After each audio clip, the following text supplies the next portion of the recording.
Selamat pagi, selamat siang, dan selamat malam. Salam sejahtera bagi kita semua. Perkenalkan, nama saya Marcelina Devi Anggraini, salah satu mahasiswi dari jurusan Ilmu Kelautan dari kelas B. Nah, video kali ini adalah merupakan penjelasan mengenai alat-alat laboratorium apa saja yang terdapat di Lab OC jurusan Ilmu Kelautan Fakultas FMIPA Universitas Sriwijaya.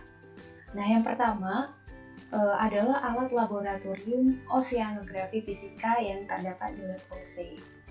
Nah, alat pertama ini adalah karometer.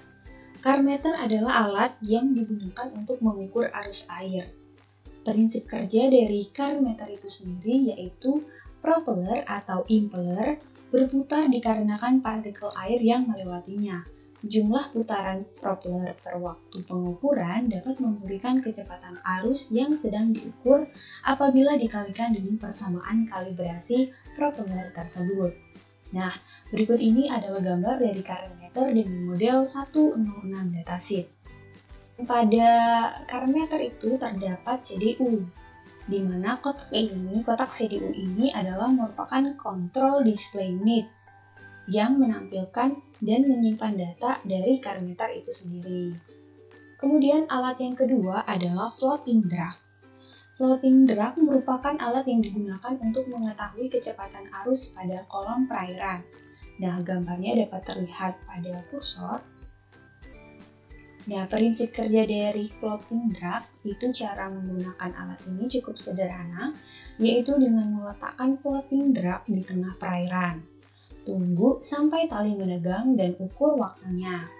Gunakan kompas bidik untuk mengetahui arah dari alat tersebut mengalirnya ke arah mana. Nah, sebelumnya seperti yang sudah saya katakan tadi, tali yang digunakan harus sudah diketahui panjangnya. Kemudian alat yang kedua adalah Secchi disk.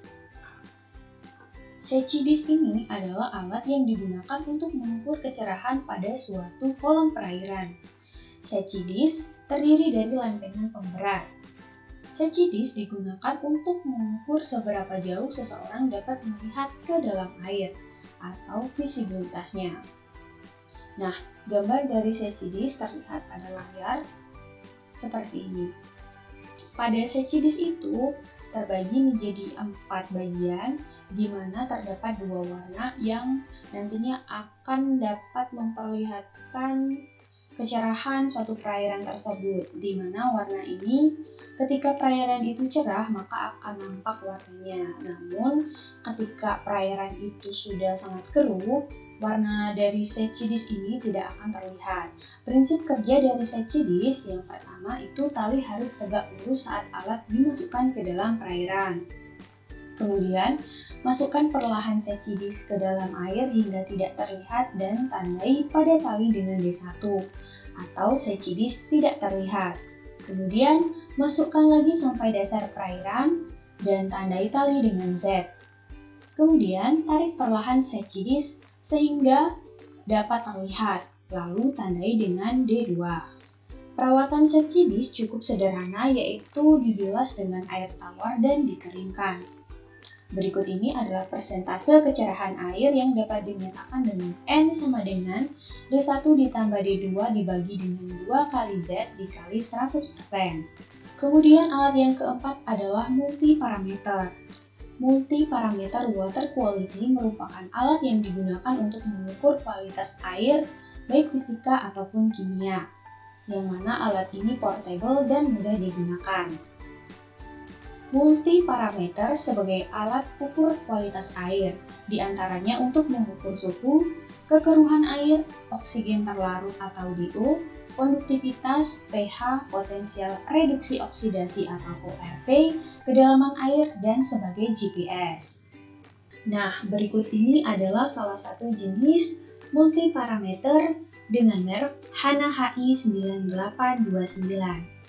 Prinsip kerja dari multiparameter itu sendiri adalah untuk dapat menggunakan alat ini hanya dengan mencelupkan probe ke dalam air. Kemudian alat ini akan membacakan semua hasil pengukuran dalam waktu yang bersamaan. Nah, pengkalibrasian alat ini cukup sederhana, yaitu cukup dengan menggunakan larutan kalibrasi yang terdapat pada kotak multiparameter water quality ini. Selanjutnya adalah alat laboratorium oceanografi kimia. Alat pertama adalah HPLC atau High Performance Liquid Chromatography. Alat ini adalah teknik kromatografi cair atau LC yang penting dan sering digunakan untuk pemisahan berbagai komponen dalam campuran. Prinsip kerja dari alat ini adalah dengan memisahkan molekul dalam waktu minimum. Contohnya adalah digunakan dalam antioksidan. Yang kedua adalah centrifuge. Centrifuge merupakan alat yang berfungsi untuk memutar objek atau sampel dalam kecepatan tinggi. Perputaran ini akan membuat partikel yang akan jadi lebih berat lalu akan terkumpul pada dasar tabung centrifuge. Prinsip kerja dari centrifuge adalah melawan arah gaya tarik bumi atau gravitasi dan sedimentasi.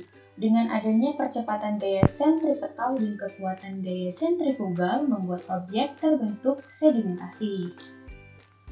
Kemudian yang ketiga adalah spektrofotometer. Spektrofotometer merupakan alat yang digunakan untuk mengukur absorbansi dengan cara melewatkan cahaya dengan panjang gelombang tertentu pada suatu objek kaca atau kuarsa yang disebut kuvet. Prinsip kerja dari alat ini adalah sinar yang masuk atau mengenai sel sampel berupa sinar dengan panjang gelombang monokromatis. Penyerapan sinar dalam larutan tidak dipengaruhi adanya larutan lain dalam satu larutan. Penyerapan dapat terjadi di dalam volume larutan yang memiliki luas penangkal atau kuvet yang sama. Larutan yang diukur haruslah benar-benar jernih supaya tidak terjadi hamburan cahaya partikel koloid. Kemudian memiliki konsentrasi analit yang rendah. Hal ini disebabkan jika konsentrasi analitnya tinggi maka akan mengganggu kelinearan grafik absorbansi. Alat keempat yaitu lemari asam. Lemari asam adalah peralatan ventilasi lokal yang didesain untuk mengurangi paparan dari gas berbahaya, uap beracun maupun debu. Berfungsi untuk melindungi perseorangan dari suatu bahaya yang mengancam, yaitu seperti terhidupnya suatu gas beracun, contohnya H2SO4 dan juga HCl selama proses pengujian riset, pembelajaran, ataupun kerja yang dilakukan secara tidak sengaja di dalam laboratorium. Prinsip kerja dari lemari asam adalah yang pertama, udara itu dihisap dari depan pintu lemari asam. Setelah itu dikeluarkan oleh blower hisap.